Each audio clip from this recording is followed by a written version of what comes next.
아멘. 우리 오늘 성경 말씀 빌립보서 3장 1절에서 9절까지의 말씀 함께 읽도록 하겠습니다. 신약 성경 320페이지 빌립보서 3장 1절부터 9절까지의 말씀 함께 교독하시고 마지막 9절은 합독하도록 하겠습니다. 끝으로 나의 형제들아 주 안에서 기뻐하라. 너희에게 같은 말을 쓰는 것이 내게는 수고로움이 없고 너희에게는 안전하니라. 개들을 삼가고 행악하는 자들을 삼가고 몸을 상해하는 일을 삼가라.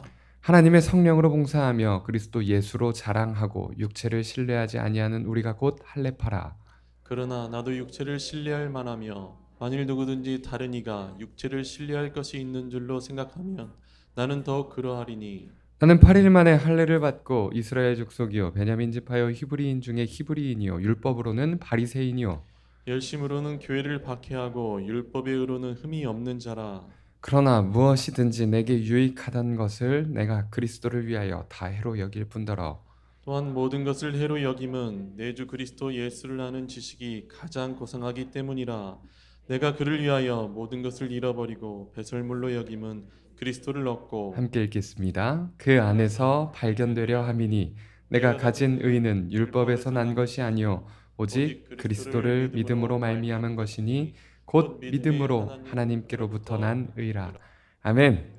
옆에 계신 분들과 인사합시다. 함께 예배할 수 있어서 행복합니다. 같이 예배해서 참 좋습니다. 옆에 계신 분들 인사하시고 또 축복해 주시기를 바랍니다.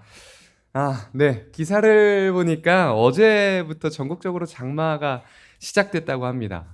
며칠 6월이라고 하기에는 이 너무 뜨거웠던 날들 때문에 지난 며칠은 오히려 비가 반가웠는데 또 이번 주 일기예보에 일주일 내내 비가 온다고 하니까 또 걱정이 되는 것 같습니다. 예상보다 많은 비가 오늘까지 내린다고 하니 비로 인한 피해가 없도록 서로 조심하시고 또 서로의 안전을 위해서 지역과 나라를 위해서도 늘 기도하는 그런 저와 여러분들 되시기를 간절히 축복합니다. 오늘은 빌립보서를 통해 은혜를 나누는 세 번째 시간입니다. 바울은 분명 아시아로 가고자 하는 자신만의 계획이 있었고 또 루디아라고 불리는 그 여인도 옷감 장사를 하는 자기만의 계획이 있었지만 각자의 계획, 그 뒤에 있는 하나님의 인도하심, 하나님의 계획을 통하여서 그들은 결국 교회를 이루게 됩니다. 물론 가끔은 복잡한 상황들이 그들에게 찾아오지만 복음을 위한 일에 함께 참여함을 통해서 서로가 예수 그리스도 안에 한 성령 안에 있음을 이야기했습니다. 그리고 지난주 말씀을 통해서는 예수님을 따르는 성도들 앞에 고난과 수많은 싸움이 기다리고 있지만 하나님께서 우리와 여러분들과 함께 하시기 때문에 그 모든 싸움에 두려워하지 않고 기쁨으로 감사함으로 나아갈 수 있음을 함께 살펴보았죠. 그리고 우리가 믿음으로 싸워야 하는 것은 무엇이었습니까? 다른 것이 아니라 하나됨이었습니다. 세상은 나뉘고 흩어지고 깨질 수밖에 없는 상황으로 늘 우리를 몰아가겠지만 삼위 하나님께서 하나이신 것처럼 교회가 하나 될 때 세상은 하나님께서 우리를 얼마나 사랑하시는지 보게 될 것이고 또 아내를 존귀히 여기는 남편, 남편의 의견을 더욱 소중하게 여기는 아내가 되어서 말씀 안에 하나 된 가정을 이루고 또 남보다 남을 낮게 여기는 성도, 남보다 남을 낮게 여기는 목사, 집사, 권사님들이 되셔서 말씀 안에 하나가 되어가는 그 교회를 통해서 자기를 죽기까지 낮추신 예수 그리스도가 드러나게 될 것이다 라는 이야기를 나누었습니다. 늘 말씀을 따라가는 그런 저와 여러분들을 통해서 오직 예수 그리스도만이 드러나게 되는 그런 삶이 되기를 간절히 축복합니다. 오늘 본문 말씀 먼저 3장 빌립보서 3장 1절의 말씀만 우리 같이 다시 읽어보도록 합시다. 본문인 빌립보서 3장 1절의 말씀입니다. 우리 함께 크게 합독하도록 하겠습니다. 끝으로 시작. 끝으로 나의 형제들아 주 안에서 기뻐하라. 너희에게 같은 말을 쓰는 것이 내게는 수고로움이 없고 너희에게는 안전하니라. 아멘. 제가 이제 막 6개월이 좀 지났습니다. 제 둘째 아이를 데리고 어디 밖에 나갔을 때 엘리베이터 같은 것을 타게 되면요. 가끔 재밌는 상황을 보게 됩니다. 분명 저는 처음 보는 분인데 아이를 보면서 막 혀를 내민다거나 기괴한 표정을 짓는다거나 조금 적극적인 분들은 분명 저는 모르는 분입니다. 근데 까꿍하면서 이렇게 손짓 동원해서 아이를 웃게 하려고 노력하시는 그런 분들을 종종 보게 됩니다. 물론 이제 저랑 눈을 마주치게 되면 대부분 아무 일도 없었다는 듯이 그냥 갈 길 가십니다. 참 재밌죠? 감사하게도 뭐 저희 교회에도 많은 분들이 아이들을 웃게 하려고 노력하시는 것을 자주 보게 됩니다. 아빠로서 다 표현하지 못하지만 참 감사한 일이죠. 때로는 너무 개인주의적이다, 뭐 또 때로는 너무 이기적이다라고 생각되는 우리가 자신의 이익과는 사실 조금도 관계 없는 것 같아 보이지만 아이들이 잠깐이라도 웃길 바라는 마음으로 기꺼이 뭐 망가지기를 무릅쓴다는 것, 아이들이 행복해하는 그 잠깐의 표정을 위해서 많은 노력을 한다는 것은 사실 놀라운 일입니다. 그런데 오늘 본문을 보니 그 마음이 바로 누구의 마음입니까? 빌립보 교회를 향한 바울의 마음입니다. 그들이 다양한 상황 속에 뭐 여러 가지 고통과 어려운 일들 속에 있지만 기뻐해라 라고 이야기하고 있죠. 그리고 이 편지가 하나님의 말씀이 되어서 오늘 우리에게 선포되고 있는 이유는 하나님께서 여기 계신 모든 성도님들이 기뻐하는 삶을 살아가길 바라고 계시기 때문입니다. 믿으십니까?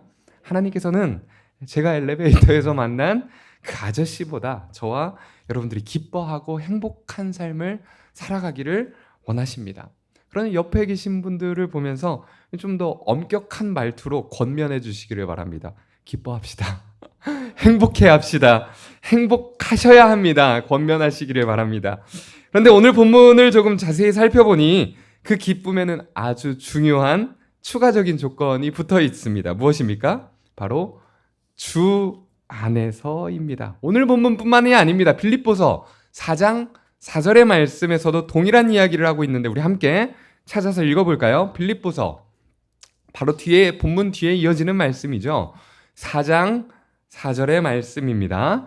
우리 함께 읽어보겠습니다. 주 안에서 시작. 주 안에서 항상 기뻐하라. 내가 다시 말하노니 기뻐하라. 아멘. 바로 뒤에 이어지는 빌립보서 4장 10절도 마찬가지죠. 내가 주 안에서 크게 기뻐함은 아멘. 우리는 하나님의 자녀된 자로서 하나님을 위해서 반드시 기뻐하는 그런 삶을 살아야 합니다. 빌립보 교회에도 수많은 문제가 있었지만 기뻐해야 합니다. 바울도 심지어 지금 감옥에 갇혀 있지만 크게 기뻐하고 있는 것입니다. 지난주 살펴본 것처럼 우리 삶에는 고난과 구름 기둥과 불 기둥을 따라감에도 불구하고 거대한 싸움들이 우리를 기다리고 있을 것입니다. 하지만 그럼에도 불구하고 우리가 두려워하지 않고 담대할 수 있었던 그 이유가 무엇이었습니까? 우리와 함께 하시는 하나님으로 인해 우리는 두려워하지 않고 담대히 걸어가며 감사하고 기뻐하고 행복해할 수 있는 것이죠. 오늘 본문에서도 같이 마찬가지의 이야기를 하고 있습니다. 우리가 오늘 즐거워하고 기뻐하고 행복해함보다 더 중요한 것이 있는데 바로 주 안에서 기뻐하는 것입니다. 이 말이 너무나도 중요하기 때문에 우리가 조금 전에 함께 읽었던 본문 말씀 빌립보서 3장 1절에서는 이 단어를 어떻게 설명하고 있습니까? 너희에게 같은 말을 쓰는 것이 전혀 수고롭지 않다. 잔소리처럼 들릴지 몰라도 나는 이 말을 계속해서 반복할 것이다. 왜? 그것이 우리에게 안전하기 때문입니다. 만약 어린 자녀가 모르는 아저씨가 뭐 까꿍까꿍해서 웃어주는 것을 넘어서 이 모르는 아저씨가 사탕 사줄 테니 같이 가자라고 한다는 말에 기뻐하고 즐거워하면서 따라간다면 여러분 어떻게 하시겠습니까? 그래, 모르는 아저씨지만 어때? 나는 네가 즐거워하면 좋다라고 내버려두는 부모가 없을 것입니다. 그렇게 하면 절대 안 된다. 가르쳐야 합니다. 만약 실제로 그런 일이 일어난다면 딸아, 아들아, 안 된다. 소리쳐서라도 달려가서 온 힘을 다해 막아야 합니다. 그 누구라도 어떤 사람의 도움을 받아서라도 내 자녀가 그 사람을 따라가지 못하도록 노력할 것입니다. 어떤 사람들은요 이렇게 이야기를 합니다. 가끔 교회 다니는 사람들은 너무 배타적인 것 같다. 가끔 기독교인들은 너무 편협한 것 같다. 이런 이야기들을 합니다. 하지만 하나님의 자녀가 하나님 안에서 행복을 찾고 하나님의 백성이 주 안에서 기뻐하는 것은 당연한 일입니다. 예수님께서는요 너무 당연한 이 이야기를 우리가 잘 알고 있는 포도나무 비유를 통해서 설명해 주고 계시는데요. 기억하십니까? 나는 포도나무요 너희는 가지니.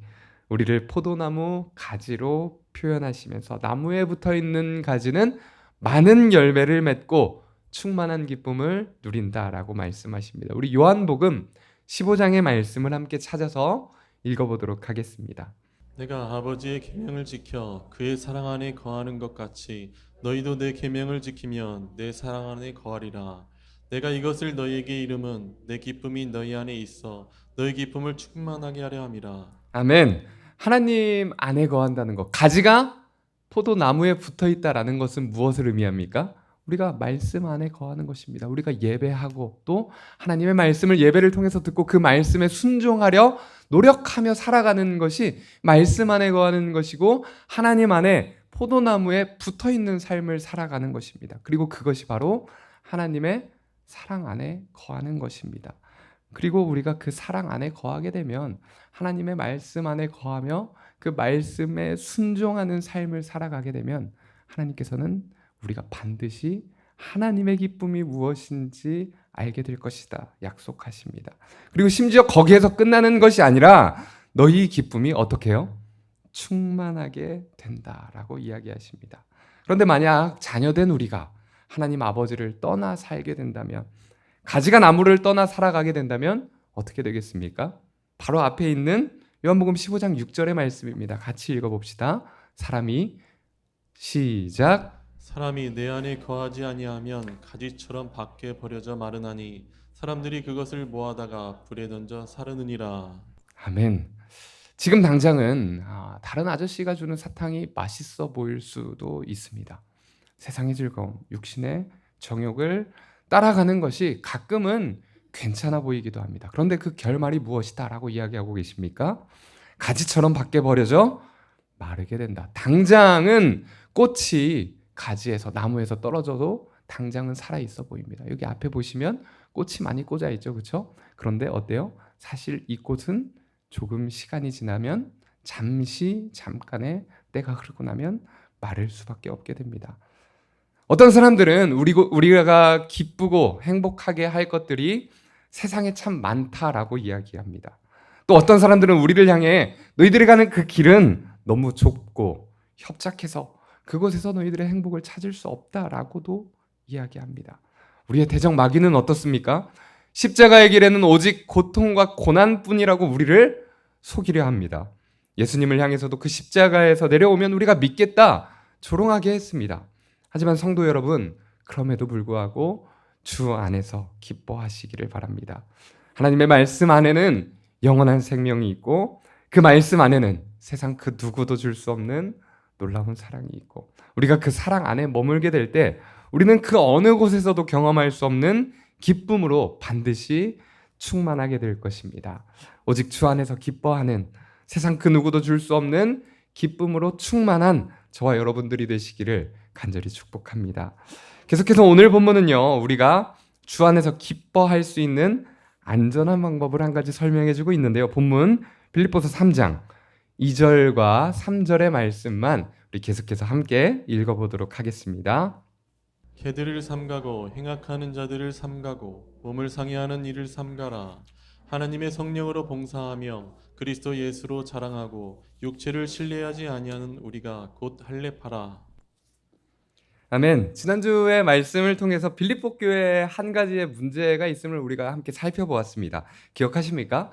그들 안에는 하나님을 섬기고 교회를 섬기는 그 자리에서 다툼과 허영으로 일을 하는 사람들이 있었습니다. 그렇게 바울은 나 자신보다 남을 더 낮게 여기며 하나 되기를 힘쓰라는 권면의 말을 했던 것이죠.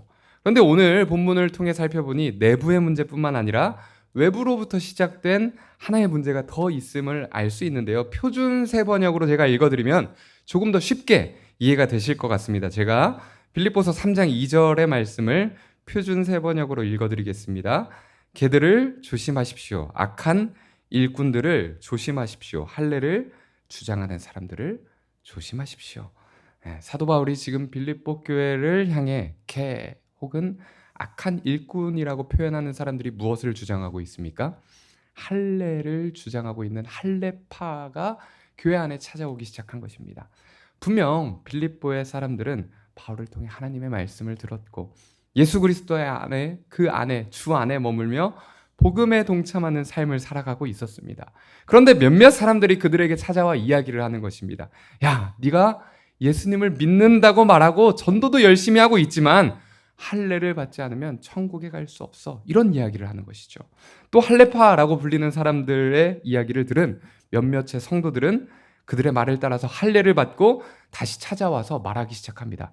나도 이제 언약의 흔적을 지닌 사람이 되었다. 자신의 행위를 자랑하기 시작합니다.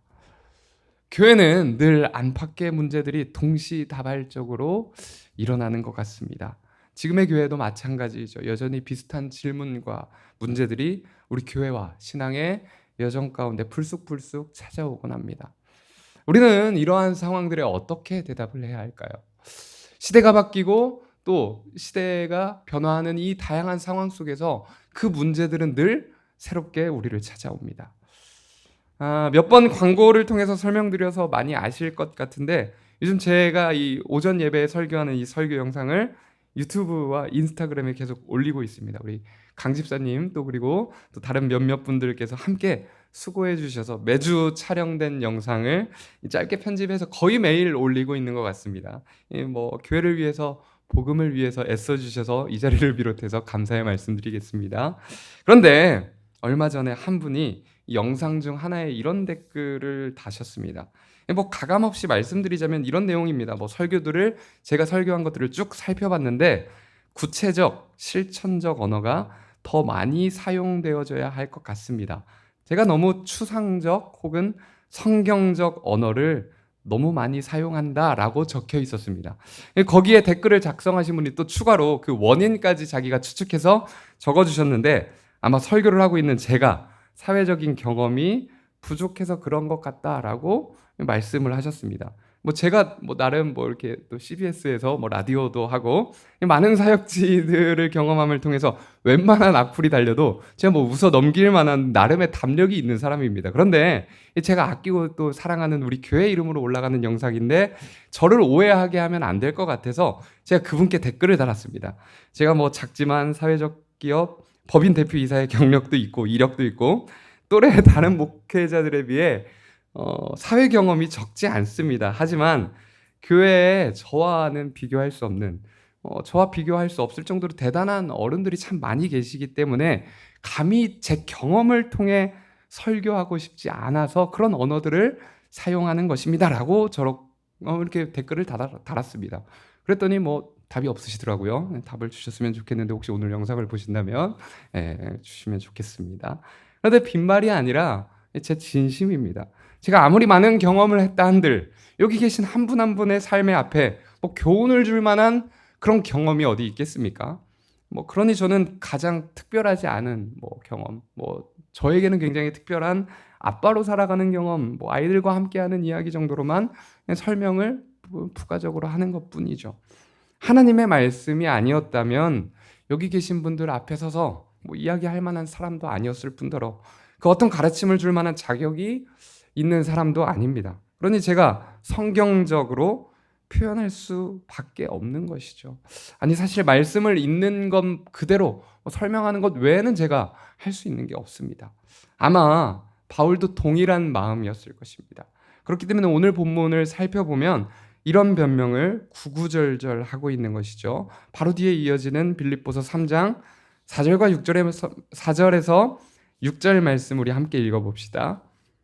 그러나 나도 육체를 신뢰할 만하며 만일 누구든지 다른 이가 육체를 신뢰할 것이 있는 줄로 생각하면 나는 더욱 그러하리니 나는 8일 만에 할례를 받고 이스라엘 족속이요 베냐민 지파요 히브리인 중에 히브리인이요 율법으로는 바리새인이요 열심으로는 교회를 박해하고 율법에 의로는 흠이 없는 자라.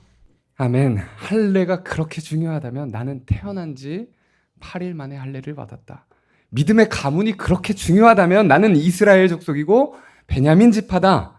율법을 지키는 것이 그렇게 중요하다면 나는 바리새인이다.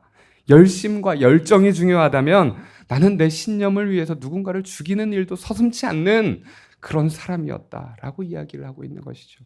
그런데 내가 그런 나의 삶과 나의 자격과 나의 이력들이 이렇게 있음에도 불구하고 예수님 앞에 서 보니 그 어떤 것도 중요하지 않았다. 내 경험밖에 모르던 나를 늘 내가 생각하는 것이 정답이어야 하고, 나와 다른 의견이 있다면 어떻게든 꺾어버리고 넘어뜨려야 직성이 풀리던 그런 나를, 죄인 중에 괴수를 찾아와 주신 그 은혜 앞에 내가 서보니 아무것도 중요하지 않게 되더라, 이런 이야기를 하고 있는 것입니다. 그래서 바울은 그 예수님 앞에 서보니 자신의 모든 삶의 것들을 배설물로 여기게 되었다라고 이야기를 합니다. 오늘 본문을 보니까 배설물처럼 생각했다라는 의미조차도 아닙니다. 실제 배설물로, 해로 여겼다라고 기록하고 있습니다. 우리 마지막으로 이어서 본문 빌립보서 3장 7절에서 9절까지의 말씀 함께 읽겠습니다. 그러나 무엇이든지 내게 유익하던 것을 내가 그리스도를 위하여 다 해로 여길 뿐더러 또한 모든 것을 해로 여김은 내 주 그리스도 예수를 아는 지식이 가장 고상하기 때문이라. 내가 그를 위하여 모든 것을 잃어버리고 배설물로 여김은 그리스도를 얻고 그 안에서 발견되려 함이니 내가 가진 은은 율법에서 난 것이 아니요 오직 그리스도를 믿음으로 말미암은 것이니 곧 믿음으로 하나님께로부터 난 의라. 아멘. 가끔은 우리들의 삶에 많은 수식어들이 필요한 순간들이 분명히 존재할 것입니다. 바울이 변명하고 제가 또 변명한 것처럼 수많은 삶의 이야기들을 끌어와서 이야기하고 설명하고 변명해야 하는 순간들도 우리에겐 분명 찾아올 것이죠. 하지만 언젠가 예수 그리스도, 그 이름만으로도 어떠한 설명도 필요 없는 삶이 되시기를 간절히 축복합니다. 내가 이룬 나의 성과들, 내가 달성한 나의 업적들이 나를 설명하는 것이 아니라 오직 예수 그리스도, 그 이름이 우리의 모든 것을 설명하는 날들이 찾아오게 되기를 바랍니다. 내가 누리고 있는 축복이 나를 설명하는 것이 아니라 오직 예수 그리스도, 나의 지혜와 지식과 명철이 나를 대변하는 것이 아니라 오직 예수 그리스도, 그 이름만으로 내가 모든 것을 설명할 수 있고 오직 그 이름 안에 내가 발견되는 것이 우리의 유일한 가치요, 우리의 유일한 소망이 되시기를 간절히 축복합니다. 하나님 감사합니다. 오늘도 우리가 주님 안에, 그 말씀 안에 머물게 하시니 감사를 드립니다. 세상을 살아가다 보면 참 즐거운 일들과 나를 기쁘게 하는 많은 일들이 있습니다. 가끔은 그 기쁨과 그 즐거움만으로도 충분하다라는 생각들이 우리를 찾아오기도 합니다. 하지만 하나님, 우리가 그 잠깐의 기쁨을 바라보는 사람들이 되지 않게 하여 주시옵소서. 세상이 주는 즐거움과 기쁨에 만족하는 사람들이 아니라 말씀 안에 거하며 주 안에서 영원한 기쁨이 충만한 사람들이 될 수 있도록 함께 하여 주시옵소서. 때로는 주님 안에 살아간다는 것이 지치고, 또 때로는 세상으로부터 혹은 스스로에게 수많은 질문들을 하게 하지만, 오늘 이 예배의 주인 되시고 우리들의 모든 삶의 주인 되시는 예수 그리스도, 그 이름 앞에 모든 질문의 대답을 찾을 수 있는 예수 그리스도의 사람들이 되도록 함께하여 주시옵소서. 이 모든 말씀 오늘도 살아계시며 지금도 우리와 함께 하시는 예수 그리스도의 이름으로 기도합니다. 아멘.